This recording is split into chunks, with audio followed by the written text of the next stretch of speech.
Oh, okay. Couple of reminders. If you have any questions, this is our email info@premedpeers.org. We also have a Slack channel that you can let me know if you're not on it, and then I can add you. Um, and then if any of you guys are not on the listserv or email, you can also send an email to info@premedpeers.org or in the chat to be added to that. And then a new reminder is we have a prep course starting in June. This will go from June to July. It's $100 for the overall course. Right now, there's an early bird discount of $15.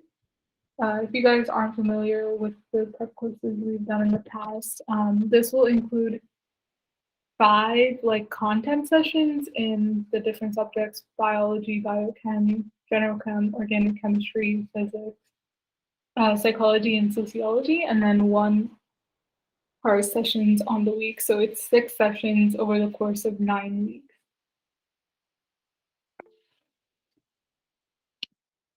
It would be 6 times.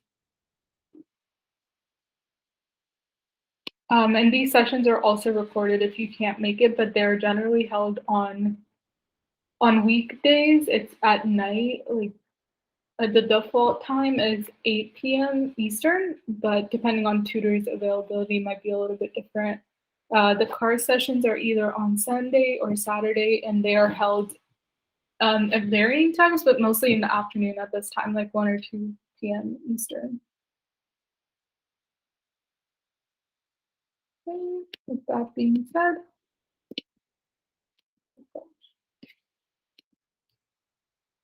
sorry, give me a second. It's frozen.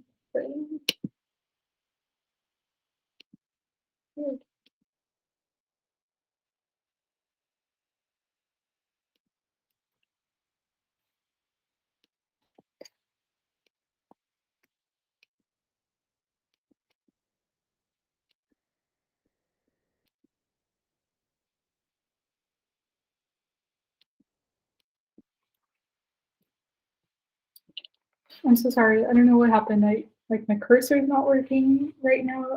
Give me a few minutes to try to figure it out. Sorry about that.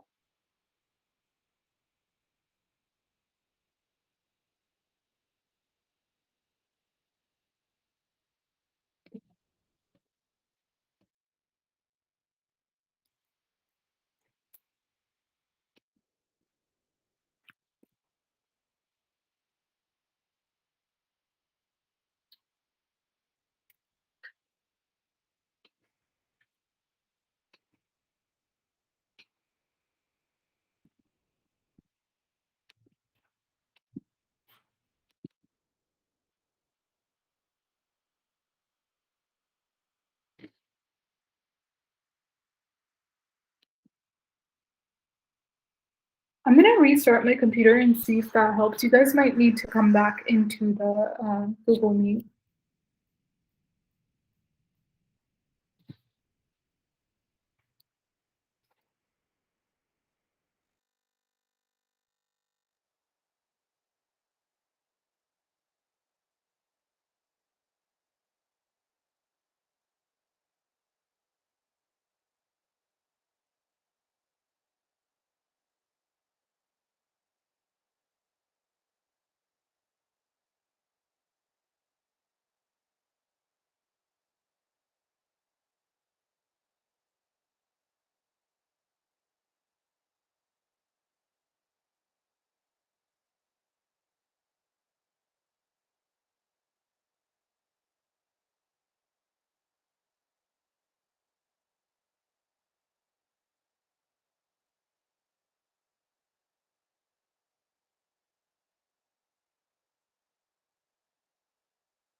Okay, I'm on my phone right now, so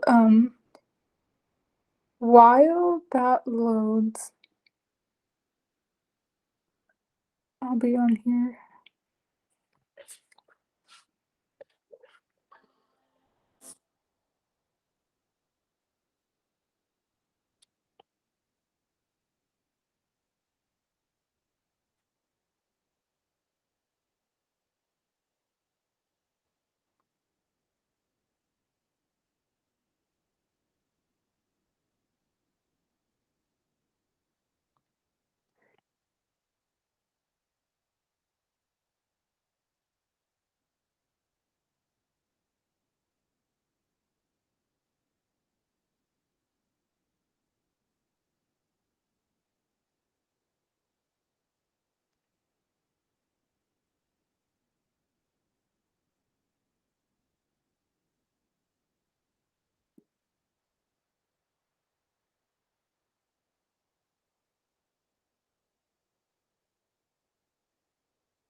Okay. I'm gonna put the link for the first passage in the chat and you guys can start reading it in the meantime. Let me know if it's not working.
Hi Margarita. We are in the middle of doing a passage. I think you probably can't see the link I sent before, so I'll resend it. So go ahead and start reading that.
Yeah, you can start taking a look at the questions and then we'll go through them together. And then if you guys can also chat whenever you're done reading or just verbally say it. So you want to remove the question?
I'll give you guys until 2:20 then, and then we can move on after that just to keep it going.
Okay, I'm gonna move on to the questions. So this question asks, which of the following statements is the most reasonable conclusion that can be drawn from the author's description of why Michelangelo changed his plans for the tomb of Julius II? Um, so before we jump into trying to answer the question, I wanted to approach this session in a way that we also verbalize what we're looking for in the passage. So, um, like a more specific question I can ask you is, where in the passage are you looking back to in order to answer this question? So if you guys could please either put an answer to that in the chat or just say out loud, that would be great. So to repeat it, where in the passage are you looking? Okay, paragraph 5, so I will go back to that. So 1, 2, 3, 4, 5. Perfect, yeah. So it literally starts off with saying the change of plans can be chalked up to different reasons. Um, So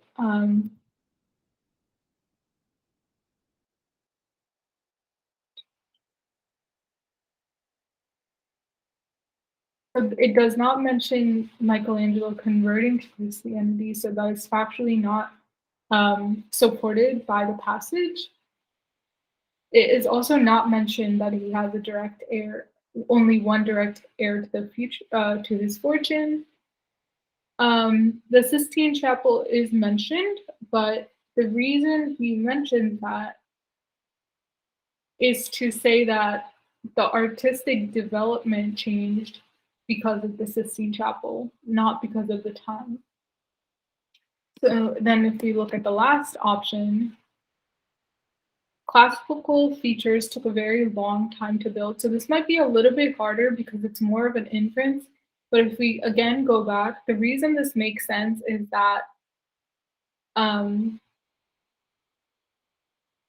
it describes the first project as classical, um, and the second project as more Christian. And it's saying that the time thing comes into the fact that we see impatience mentioned in the second sentence of this paragraph. So the inference is if they're impatient, Julius II's heirs, that might be a motivation for them to request a second plan that has different features than the first one that would allow it to be built faster.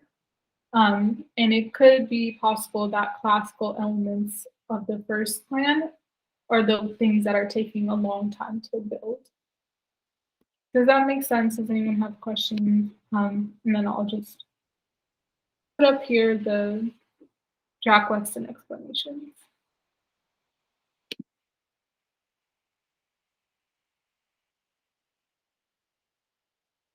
Okay, and then I'm going to move on to the second question and ask somebody else to try to do the same thing that I did in terms of pointing us to where in the passage and sort of going through the answer choices to eliminate them. So the second question asks, suppose that the Italian government decided to build a replica of the tomb of Julius II. Based on the passage discussion, one can most reasonably infer that the passage author would prefer that. And it's talking about ornamentation, the Sistine Chapel, built according to the 1505 sketches, and the Christian paintings and sculptures. So again, can someone point out where in the passage that you're looking for and what you're looking for?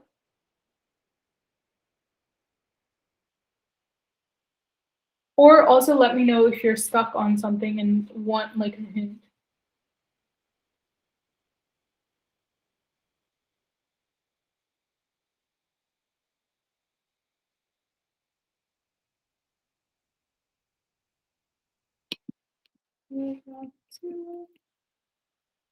Okay.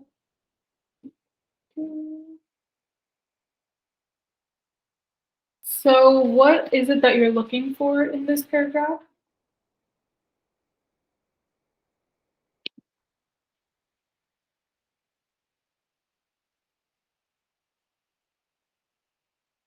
So if you're unsure, a hint I can give you is that the question asks what the author would prefer.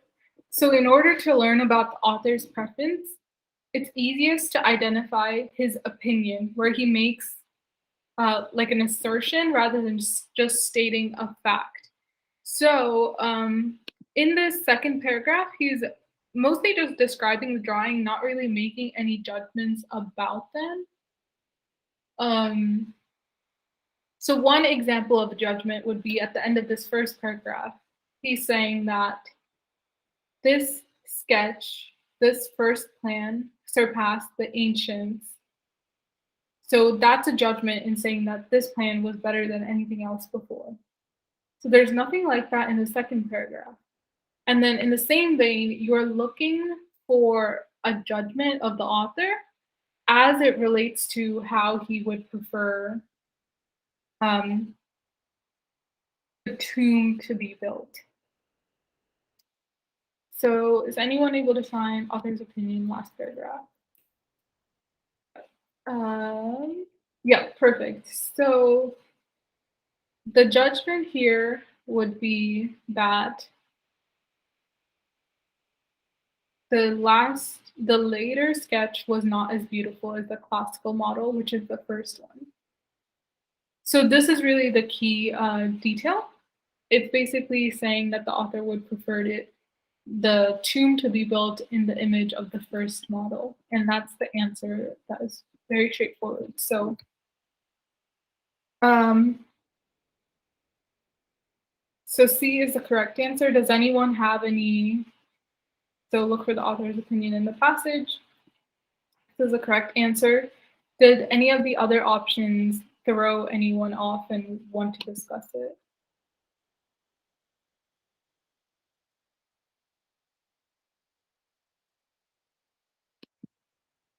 Okay, on to the third question, and then I'll have the um, answer explanation of Jack West in these slides too, if you guys want to refer to them later. Third question, the ideas discussed in the passage would most likely be of use to, and so it's just asking like intended audience kind of, but it's actually a much simpler question than that because it's basically just asking what's the main idea and like who would this, and so drawing from the main idea, what is this most relevant to? I'm sorry, so because it's a relatively simple question, I will go through it. Um, so basically, you have to think about what is the article or passage focusing most on. So the whole article is talking about Michelangelo's design of the tomb, which is which is part of his like architectural design. It does briefly, so moving on to option B, it does briefly mention the Italian king that like commissioned this drawing or sketches of the tomb, but that's a very small part that served as an introduction. Um, but that's not the main idea. Same with C, we are looking at one specific tomb monument. The reason we're focused on it is because it was Michelangelo's design and not because it's just a tomb and we're talking about tomb monuments overall. And then D, there is nothing to indicate that architects suspicious of classical architectural principle would be particularly interested in this article. The focus is on Michelangelo's architectural designs in particular.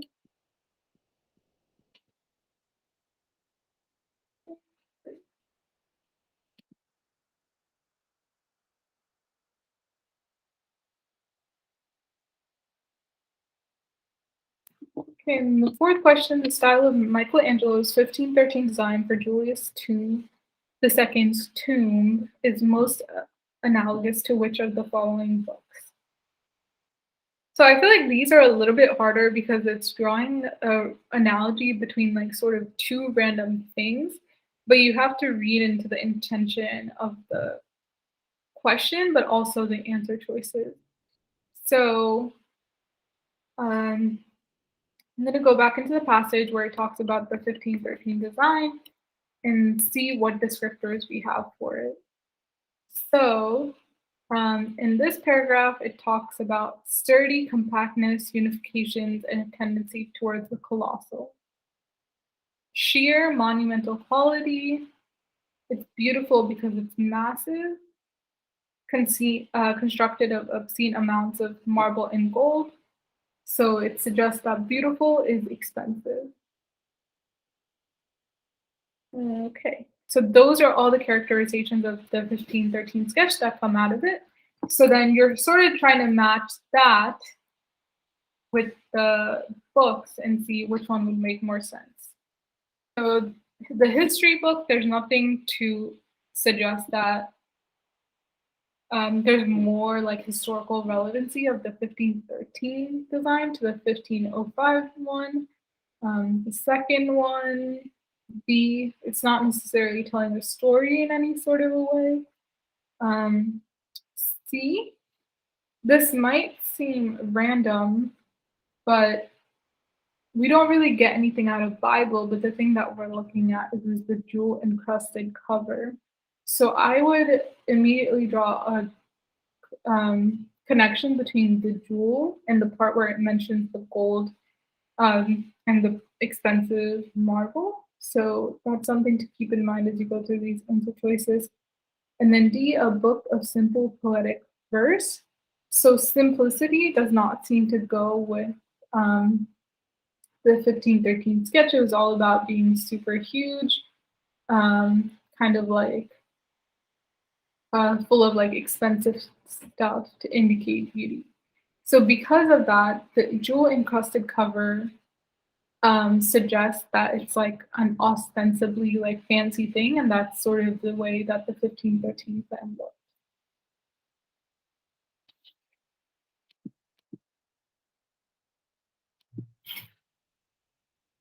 Okay, those are the answer explanations. Any questions on this?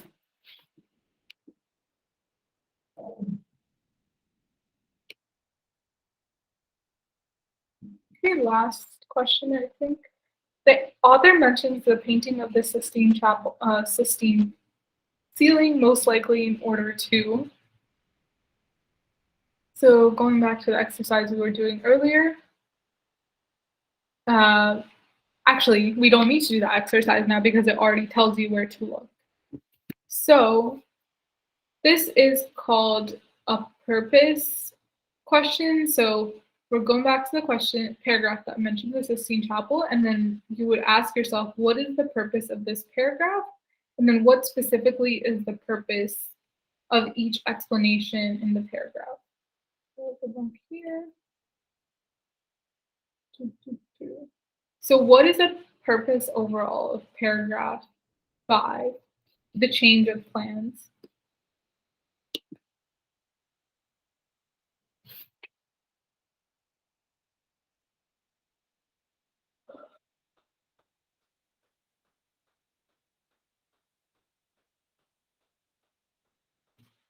Anyone?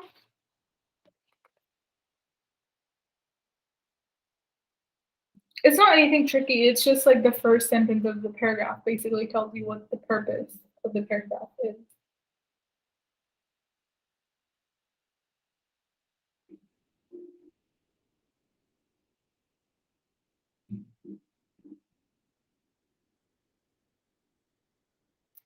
The question is so we're looking for why the Sistine Chapel was mentioned. So I'm asking you to zoom out a little bit and then first ask a question, what is the purpose of the paragraph that it's mentioned in? And then once you have that purpose, you can zoom in and ask what is the purpose of mentioning the Sistine ceiling. So the question I'm asking now is what is the purpose of paragraph 5? Yep, exactly. So then in the same vein, you have different explanations for the change in plans. What is the reason the Sistine ceiling was mentioned then? So we go back to the question.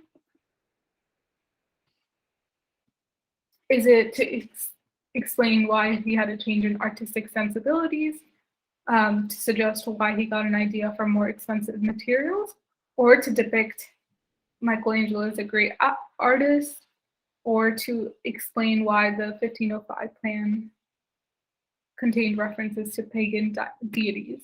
So I will go back again into the passage, and you can see it's mentioned, the correct answer is mentioned in the sentence where it talks about the Sistine ceiling. Does anyone have an answer to that question?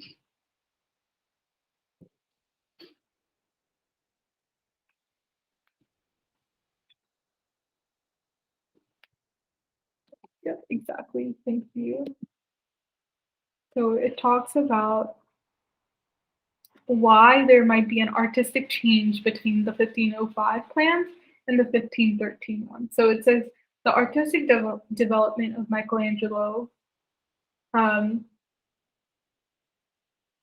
who had in the meantime painted the Sistine ceiling, also explains some of the changes. So he's saying that Between 1505 and 1513, Michelangelo painted the Sistine ceiling, and this sentence seems to suggest that through that he had learned something or changed his artistic style that can explain why his 1513 plans were so different from the 1505 plans.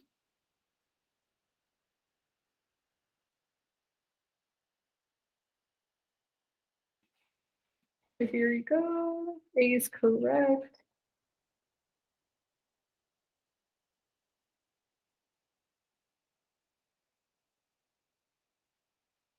Any questions on this question?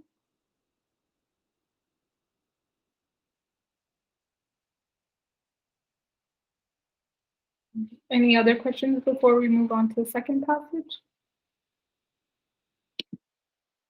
Okay. Oh, sorry, there's another question. So, which of the following statements is most strongly suggested by Giorgio Vasari's quotation in the passage?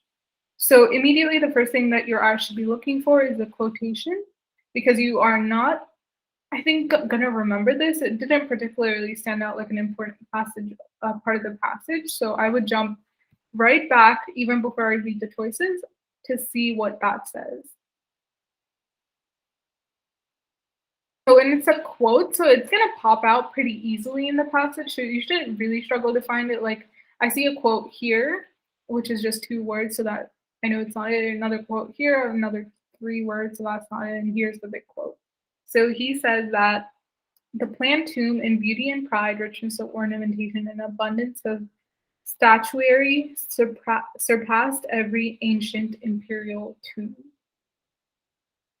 So going back to the question,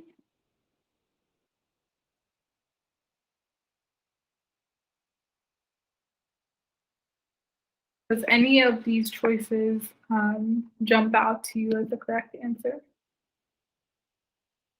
What is the quote suggesting?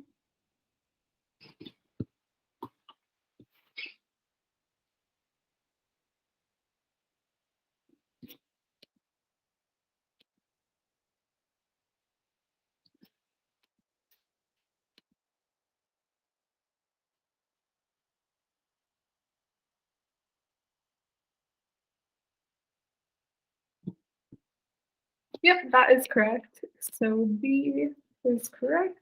Um, so it says that Michelangelo's design surpassed every ancient imperial tomb in its abundance of statuary. So this is saying that ancient tombs had statues, and then in Michelangelo's tomb plan, he had so many more of them that it surpassed the ancient tombs in that. Tombs in that. Correct. Thank you for answering. This is the final question, and then from that we have the next passage. Um, I'm sorry, I thought I had the link to this.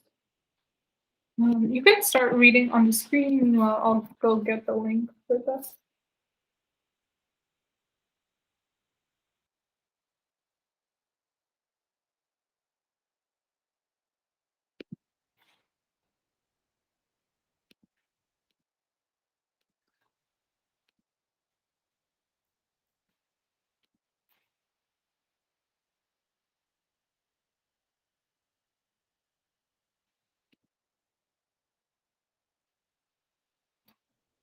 Thank you for joining.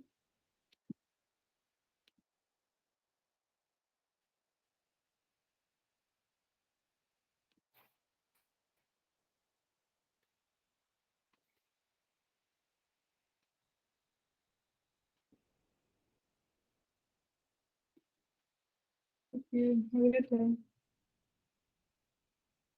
All right, I put the link in the chat. Sorry about the delay.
Amy, can you let me know whenever you're done reading the passage? And we can move on to the question.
All right, thank you.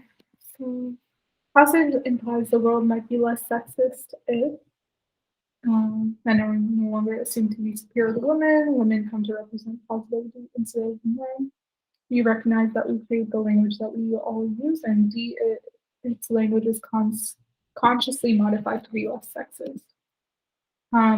So I think this is just a main idea question. The whole passage is asserting that the language creates sexism. And it's talking about what, or sorry, the main idea is more like that language creates meaning and the way we think. So what is the way that sexism relates to that, and how can it be changed? Did you get an answer for this? Like I answered D, Mhm. like its language is consciously modified to be less sexist. Yes. So, it also more directly in paragraph 5 states, like as you can see in the answer explanation, language must be changed if we are to construct a world of the view in which both sexes are accorded equal value. So it's a pretty direct answer. Sometimes you don't have to actually work too hard to get there. Question 2, which of the following activities is most analogous to constructing our reality? Playing sports, a spelling bee, novel writing, bread baking. I said novel writing. Yes. That Seems is, like related to language. That's what I'm thinking of.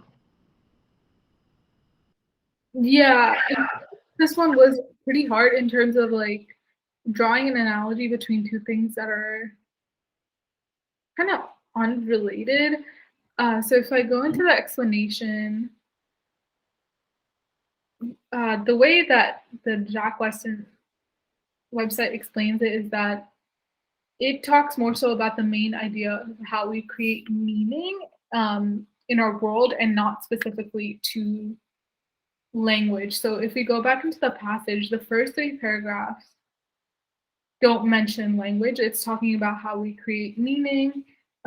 It's talking about we create rules, and then based on that, we make sense of the world. So I think it's less related because it's language, but more so the way. Oh, I'm so sorry.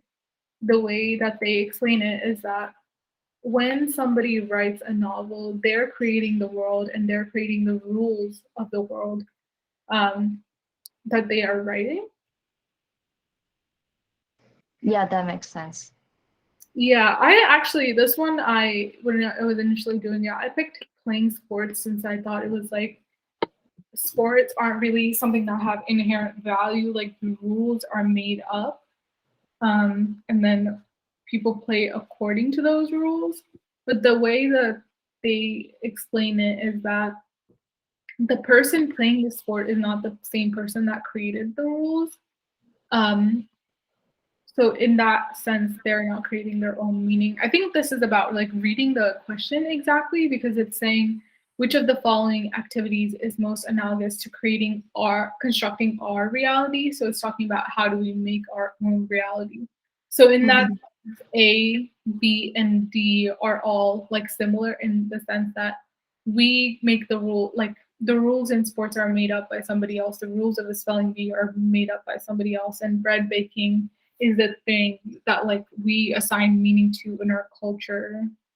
Um, so it's something that has already been done and not something you're doing for yourself. Whereas novel writing, if you do that yourself, you're making up the rules.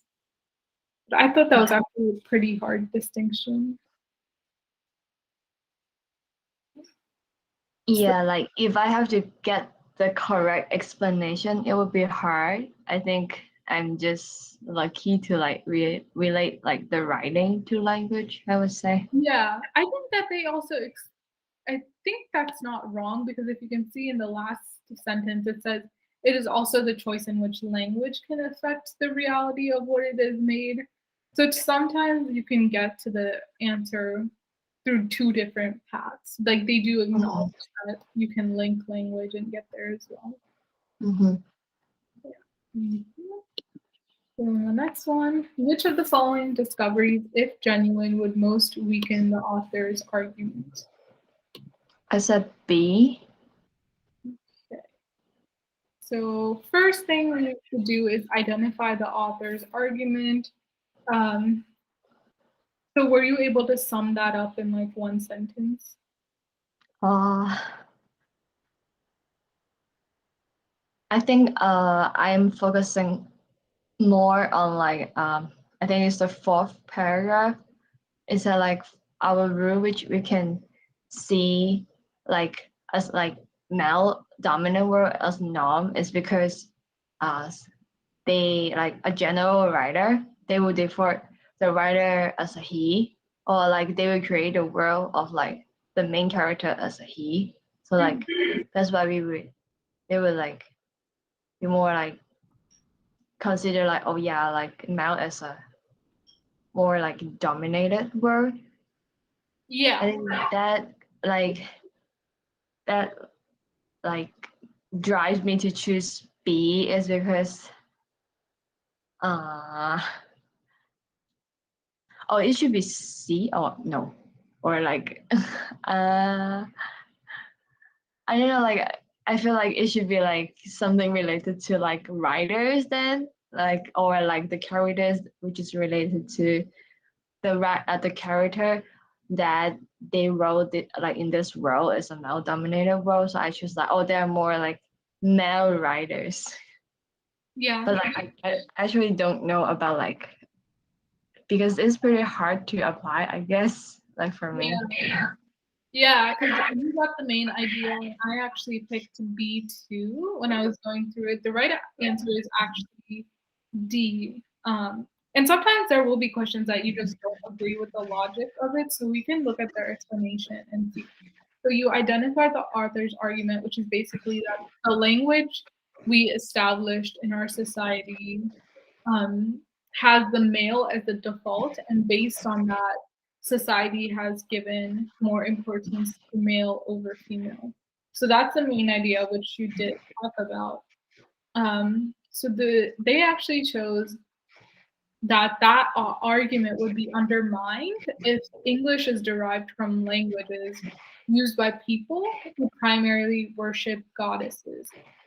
I actually thought it was a stretch, but do have to try to understand their answer, even if we don't agree with it. So they say The passage uses English as an example of a language that reinforces values of male superiority because the culture assumes males are superior. B would not contradict the argument on its own, but it would weaken the argument by suggesting that there were reasons to believe that the English language was not based on the idea that men were superior. So the author, Okay. yeah, So I kind of understand, like because English is not male dominated world. So like when you write this passage, like he mentioned the writer is all about like English, like he, like she, like those are English words. So like yeah, because the one who write these in like write the book with this language is not like a sexist, so like it would be weaken the author's argument. yeah. I think you're trying to take it a little bit too far in trying to get this answer, but I think what it's trying to say is that it doesn't make sense that people who worshipped goddesses, gave importance to the female, would Uh-huh. would build a language that minimizes the female. Oh yeah. But Okay, I that makes sense.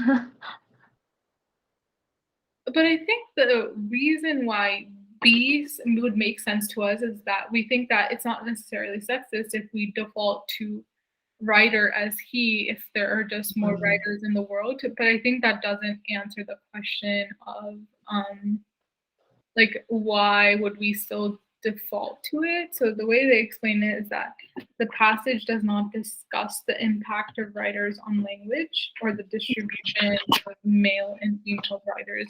So I think that's like a very poor explanation too. Like it doesn't really explain it too much, but it's Mhm. kind of saying that it's out of scope of the passage. Mhm. Yeah, I think this is just one I would accept as like being an unsatisfying answer and move on sometimes. Okay. Yeah. Question. Why does the author assert that we cannot help but try to assign meaning to existence?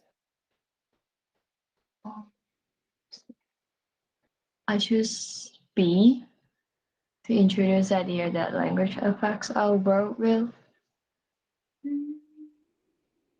Yes. Yeah. So when we talked about the first three paragraphs, like not bringing language in, so the question is just asking why those three paragraphs exist. So these three paragraphs just introduce that we construct meaning, and then the main idea is that language is one of the things that we use to construct meaning. So exactly correct.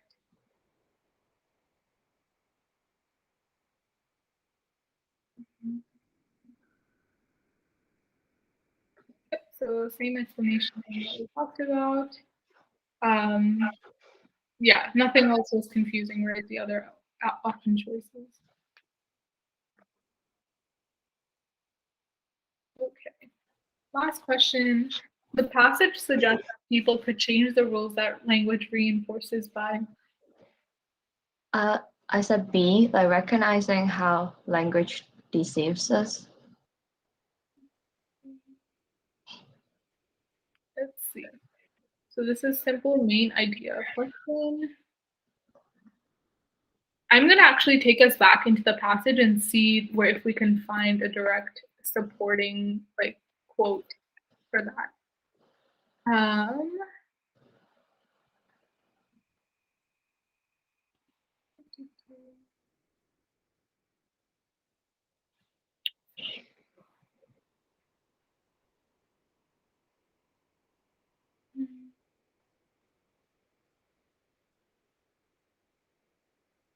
okay. Look at the last sentence of this paragraph, the fourth paragraph.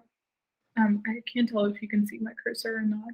It is our Uh, language which must be changed if we are to construct a view of the world in which both sexes are accorded equal value. language which must be changed if we construct a view of the world. Okay, so Go back to the question.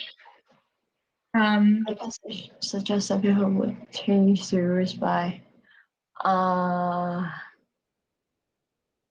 like mm, so it should be A. Yeah, exactly.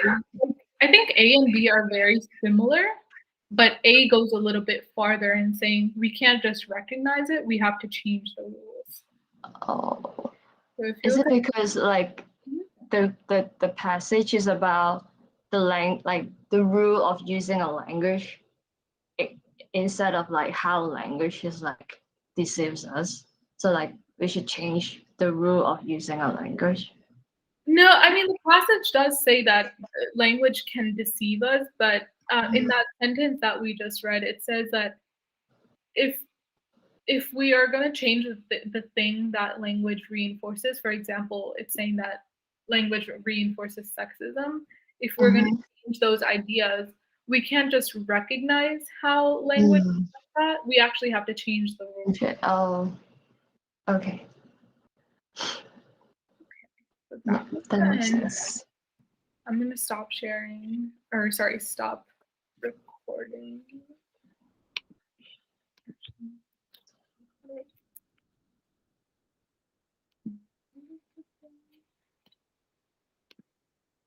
Okay. Thank you so much for participating.